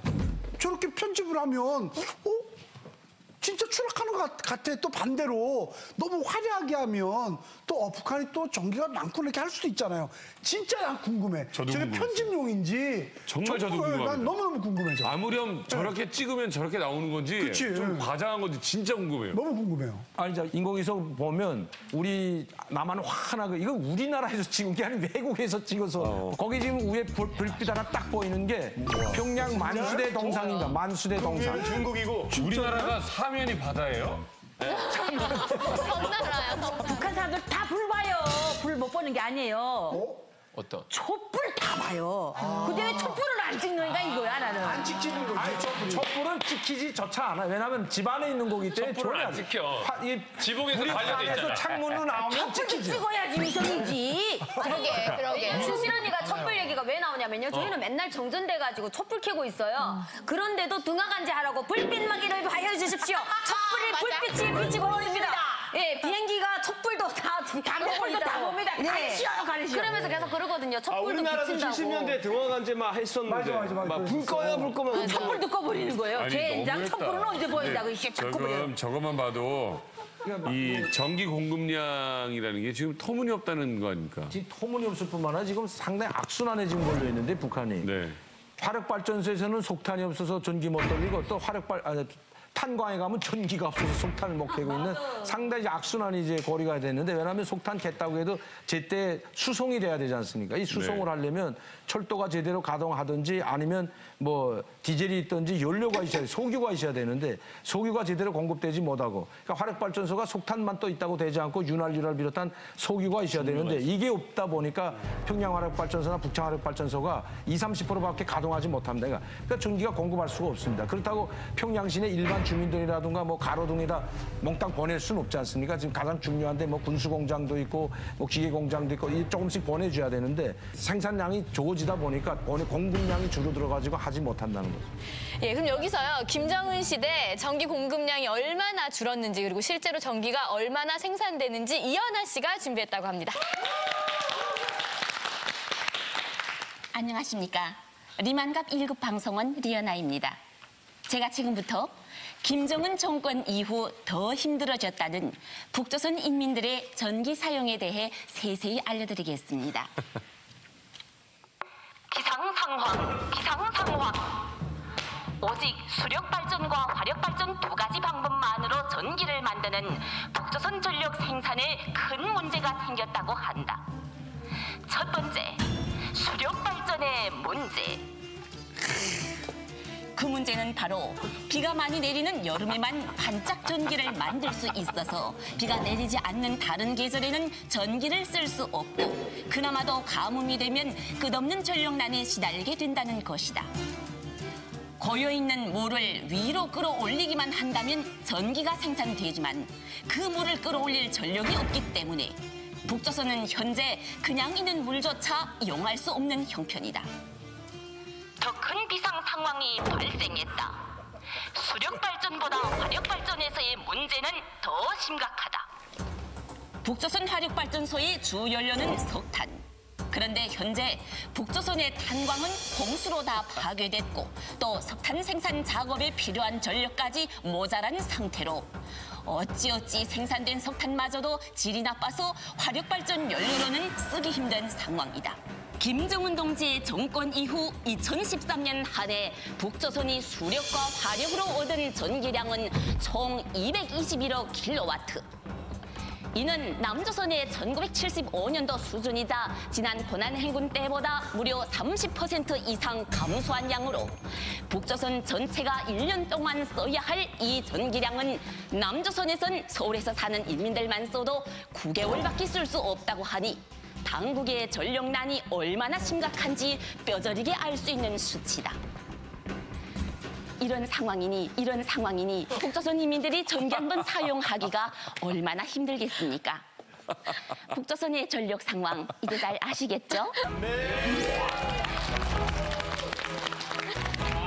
잘한다. 전기 공급량이 안 좋다라고 하는데 한송이 씨. 네. 지금 뭐 온 지 얼마 안 되셨는데 네. 진짜 그렇게 안 좋았어요? 사시는데도? 네, 예전에는 그래도 좀 나았어요. 그 김정일 때랑 김일성 때는 조금 좀 나았는데 지금은 일반 주민들은 생각도 못해요, 전기를. 근데 이제 하도 전기가 안 오니까 이제는 공장들마다 이제 자체 발전소를 만들었어요. 거기서 나오는 전기를 이제 그 공장에서 조금씩 쓰지만은 이제 당 간부나 이제 그 행정 간부들 그런 경우 같은데 이제 많이 집들이 쓰거든요. 그래갖고 이제 우리 집도 그게 좀 약간의 그 전기를 버는 세대라서 이제 갑자기 전기를 버는데 갑자기 훌 낮아지는 거예요. 그래서 아빠가 있더니 또 우리 집 전기를 더 덕질에다 쓰는구나. 한번 나가보자 하니까. 하는 게 아니라 다음 제 집에서 이제 자기네 전기줄 몰래 가져다 우리 데다 이렇게 연결해 놓은 거예요. 그래가서 홍순대 같은 게 있거든요. 그걸 이렇게 또 툭 치면 또 뚝 떨어지거든요. 그러면 또 전기 또 갑자기 올라가고 그러거든요. 근데 북한에는 특이한 게 또 뭐냐면 이제 220볼트가 정상 전압이 아니거든요. 이제 막 올라갔다 내려갔다 이렇게 하니까 항상 변압기는 긴장돼 있어야 돼요. 뭐든지 전기가 안 오고 막 하다 나니까 이렇게 저희 집 혼자서 전기를 벌려고 하면 옆집에서 신고를 하는 거예요. 신소를 해서 네, 저 지금 내 전기를 보내라고 이렇게 이야기하거든요.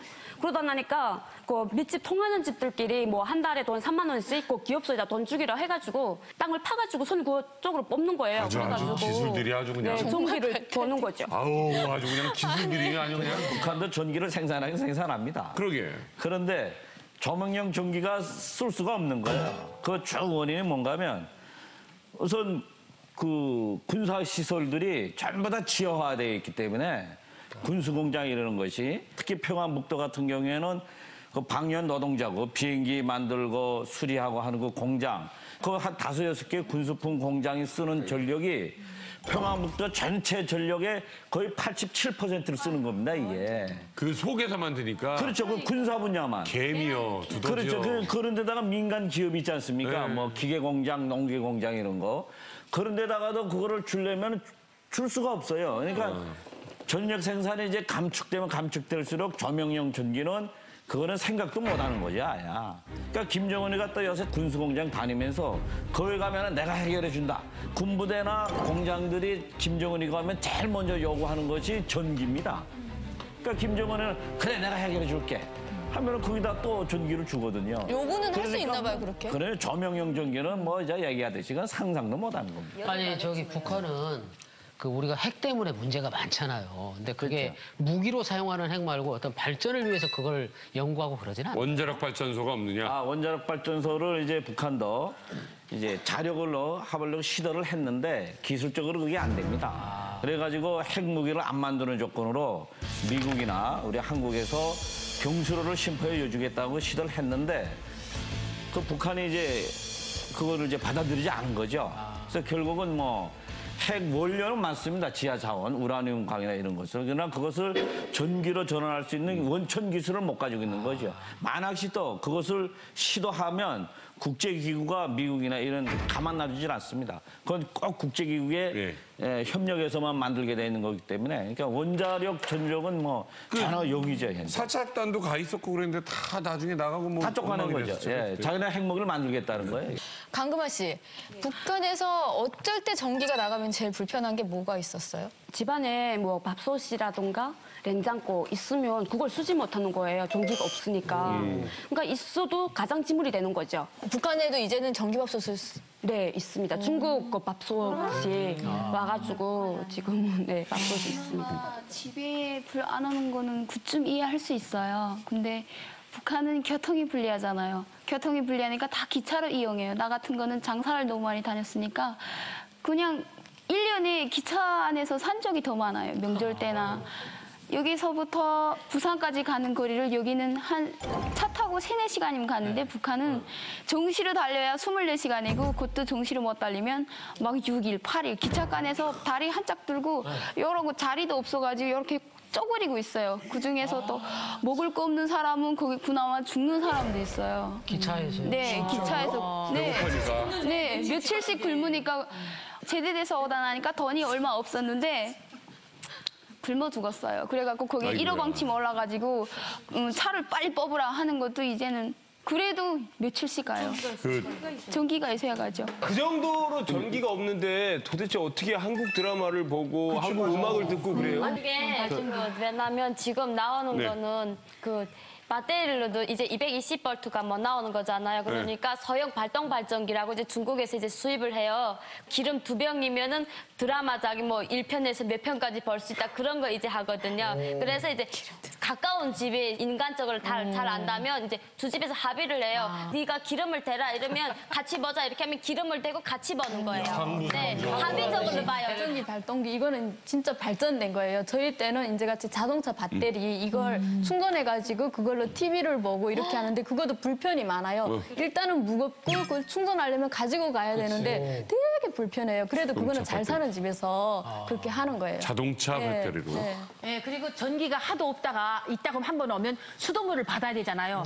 이렇게 다 가면 샥 소리 나다가 너무 입을 한 병이 나와. 그 다음에 맑은 물 받을까 하면 가버려. 정말 그 너물도 받아야 돼요. 너물도 받아갖고 그 물 깔아앉혀 쳐가지고 그 위에 거 받아가지고 방걸레라도 하든지 뭐 빨래를 하든지 그래야 돼. 물 막 그냥. 아니 전기가 그렇게 없어요? 가봐요. 가봐요.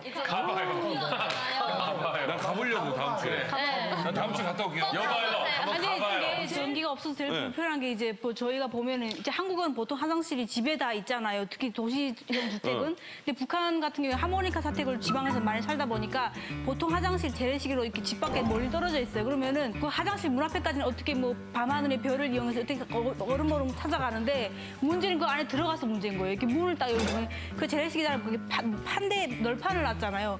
그거 안 보이잖아요. 잘못 뛰면 풍덩하고 빠지거든요. 근데 여러 진짜 자주 빠졌어요 거기를. 자주 빠졌어요. 하모니카 주택은 딱 나가면 화장실 있잖아요. 근데 나는 아파트 3층에서 살았거든요. 진짜 급하면 3층에서 뛰어내릴 정도로 3층에서 그 아파트 층마다 화장실이 없어요? 있어요. 있는데 집집마다 있는데 물 때문에 안 되거든요. 그래가지고 신기 안 들어오잖아요. 낮에는 밑에 공동 화장실에서 보고 저녁에는 그 화장실에 소래 있잖아요. 그거를 놓고 그냥 가족이 다 보는 거죠. 그리고 이제 그거 들어가지고 TV를 북한에서는 아파트가 1층이 비싸겠네요. 네, 1층이 비싸요. 고층일수록 싸고. 1층이 그래서 비싸요. 내가 하나원에서 집을 10층을 받은 거야. 네. 10층을 받았는데 우리는 그래도 청무단이라고 조금 조조를 해줘가지고 2층으로 갔어요. 왜? 1층은 도둑 때문에 안 돼. 2층에는 물이 나올까 봐 그래도. 근데 10층에 다 꼭대기 있는 애들이 2층으로 다음날 물 길러 올 줄 알았어요. 우린 물이 계속 나오니까. 근데 안 오는 거예요. 물어보니까 10층에도 뜨거운 물 찬물 콸콸 나온다 그래가지고. 10층이 더 비싸잖아. 2층이 시끄러워서 못 살겠어요. 10층이 비싸다고 더. 10층에도 지금 이사해서 10층에 가서 살아요. 이렇게 뭐 쓸 전기도 없는데 북한 당국에서는 전기를 아껴 쓰라는 홍보 영상까지 만들어서 보여준다고 합니다. 어떤 영상인지 함께 보시겠습니다. 전기까지 홍보해. 어머 귀여워. 나는 무엇을 몰랐나. 만화야, 애니메이션이야.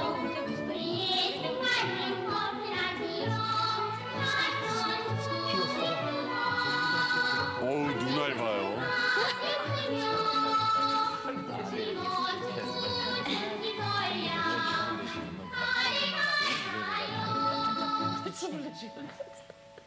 아이 귀엽네.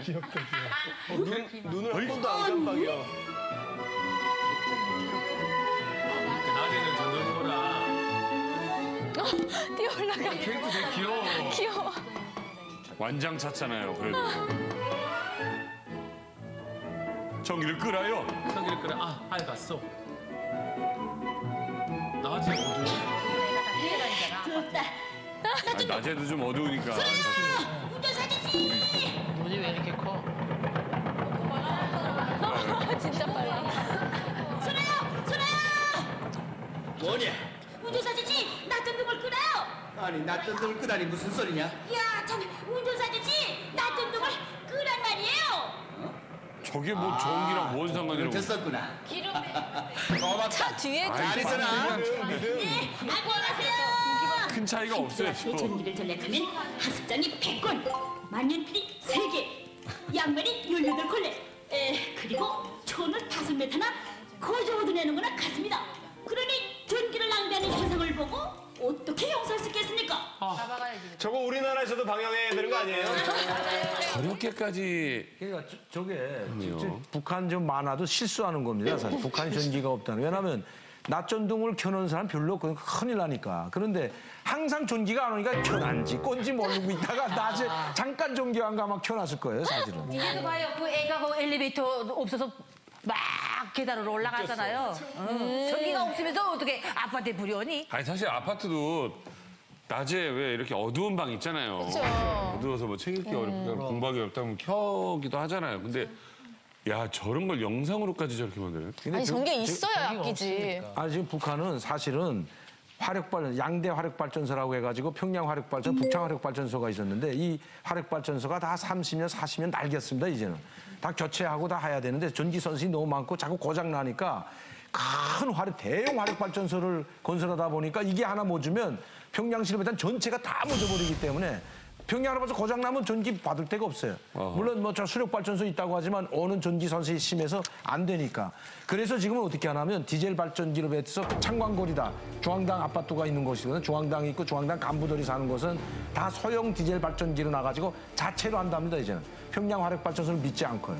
그리고 김일성 동상이나 김정일 동상이 있는 곳에서는 발전기 2대를 갖다 옷 바꿔가지고 전기가 안 오면 바로 켜놓지 않으면 그 당비서나 그 책임자가 뭐가지 떨어지기 때문에 디젤 발전기를 가져다 놓는 그런 실종이랍니다. 지금 콩보영 아니요 북한에 근본적인 문제가 있어요.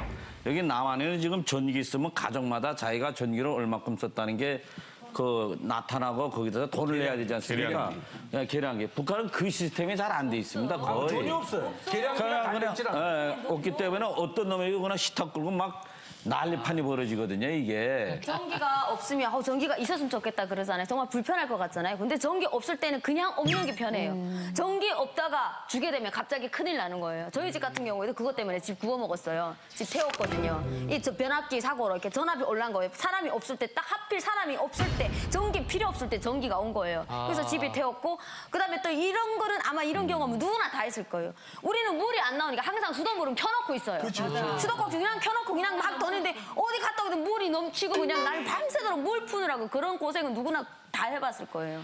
전기가 끊기니까 네. 우선적으로 물 공급이 땅에서 이렇게 지하수도 푸지만 저수지가 있어 양수장 막 그런 데서 자연수를 하는데 그걸 공급이 안 되는 그치, 거예요. 그게 전기 있어야지. 예, 그러니까 그게 안 되니까 물을 어떻게 해결하냐면 물장수가 그다음에 나타나는 거예요. 물장사.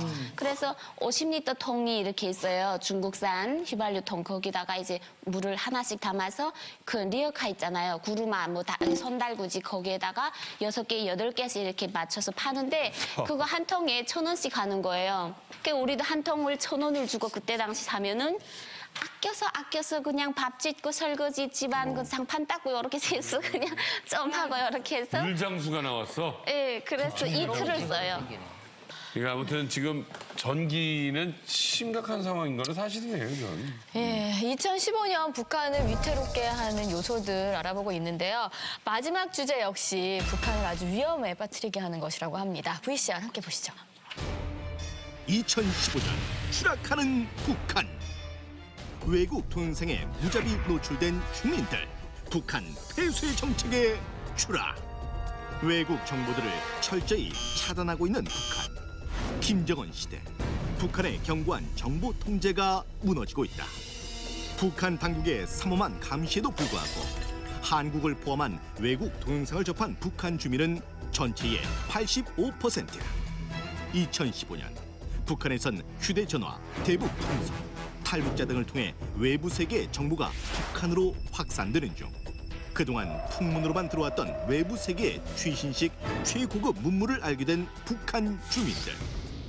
북한 취재에 대한 그들의 의구심은 걷잡을 수 없을 만큼 커지고 있다. 영원한 비밀은 없다.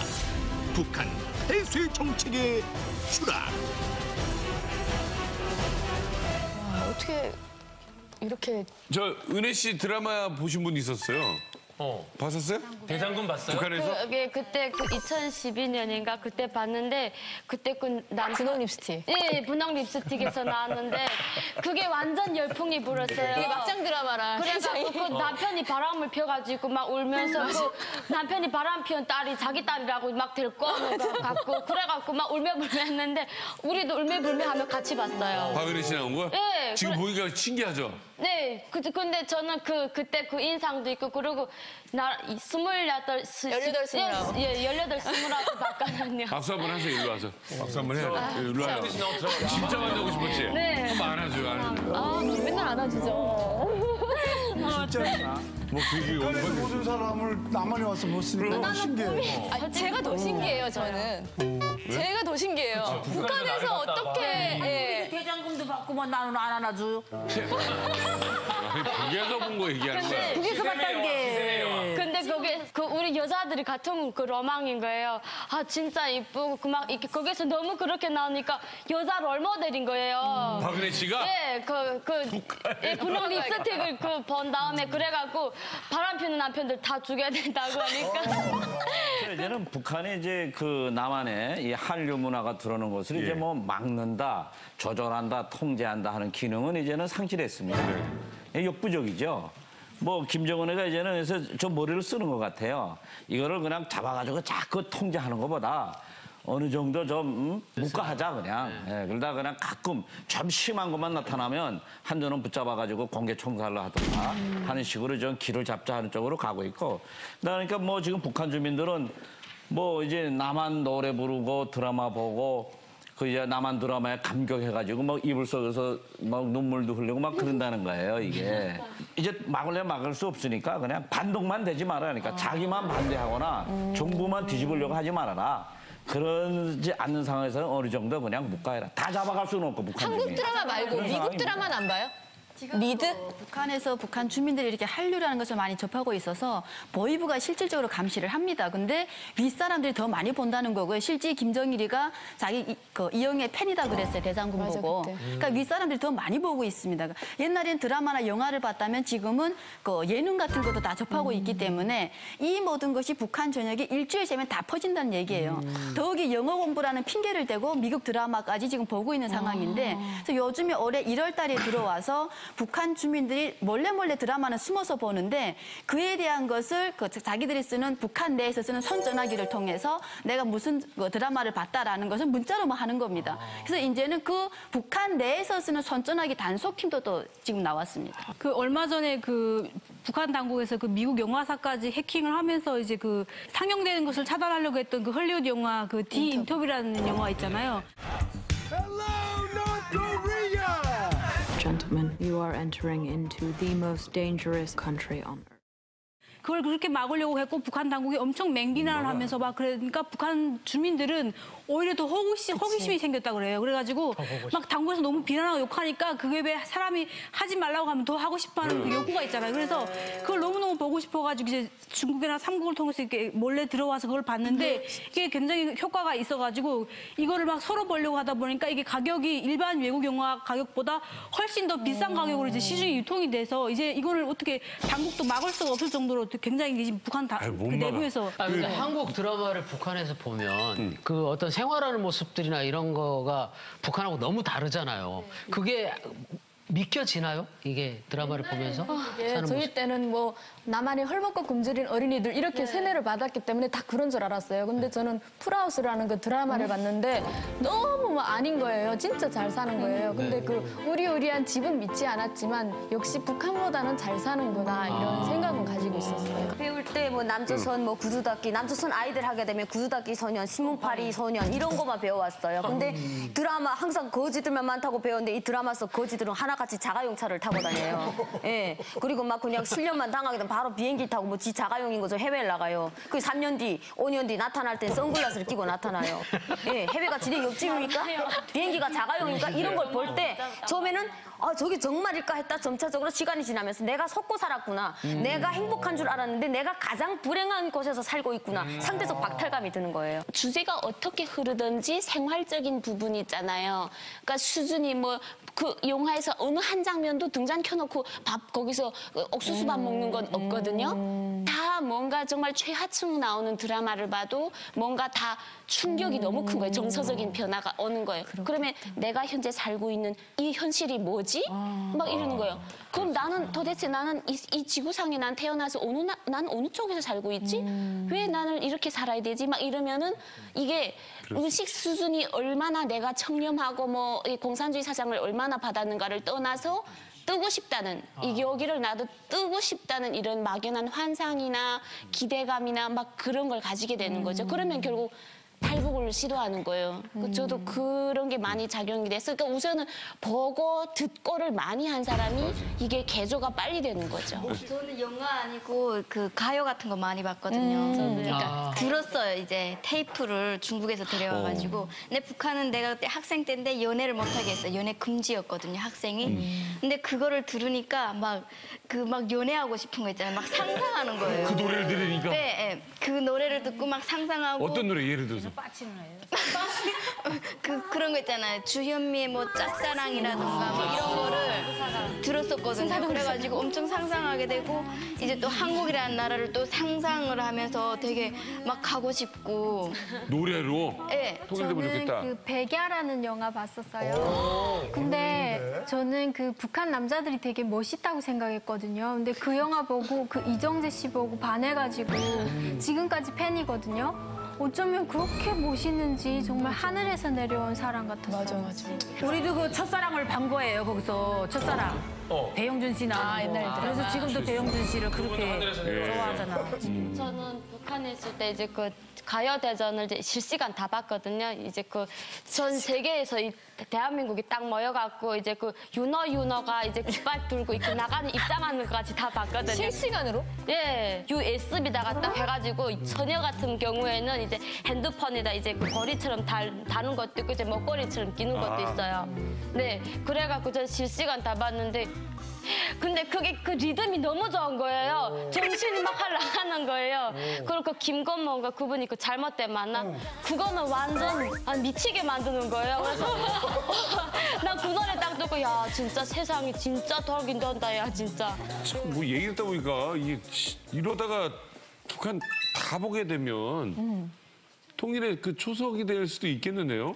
김정은이가 지금 이것 때문에 북한이 무너지게 생겼다고 지금 비상이 걸렸습니다. 지금 최근에. 그 지역에 있는 안전한 보위원들이 믿지 못하겠다고 해가지고 중앙에서 군관학교 학생들까지 풀어가지고 지금 단속을 하는데 그 중앙에서 내려와야 뭐 단속 제대로 못하거든. 지역 실정은 잘 모르니까.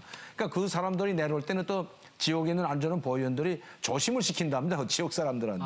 그리고 장사를 누가 하냐면 보위원 안전은 세관에 있는 사람들이 사다가 유포시키 자기네가 먼저 보고 유포시키기 때문에 장마당을 통해서 자기네가 직접 파는 건 아니지만 자기 앞에 사람을 하나 내세워가지고 돈이 되니까 형법까지 바꿨답니다. 드라마를 유통시키는 사람은 총살용에 처한다고 아예 찍어서 형법을 만들었고 그리고 보다가 불키면 20년 교화. 징역을 보낸다고 형법을 만들었는데도 불구하고 이게 막히지가 않는 거죠. 막지를 못하는 거죠. 아이고. 그렇죠. 담배는 끄는 게 아니라 참고 있는 거예요. 끊는 방법이 오직 하나밖에 없어요.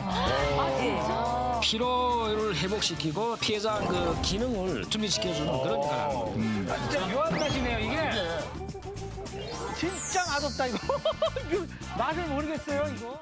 자, 오늘 이명갑 이제 마칠 시간이 됐습니다. 예, 지금까지 2015년 북한을 추락하게 할 요인들에 대해서 이야기 나눠봤는데요.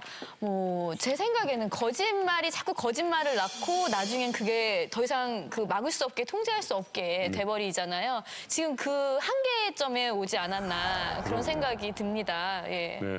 이제 만나러 갑니다. 다음 시간에 뵙겠습니다.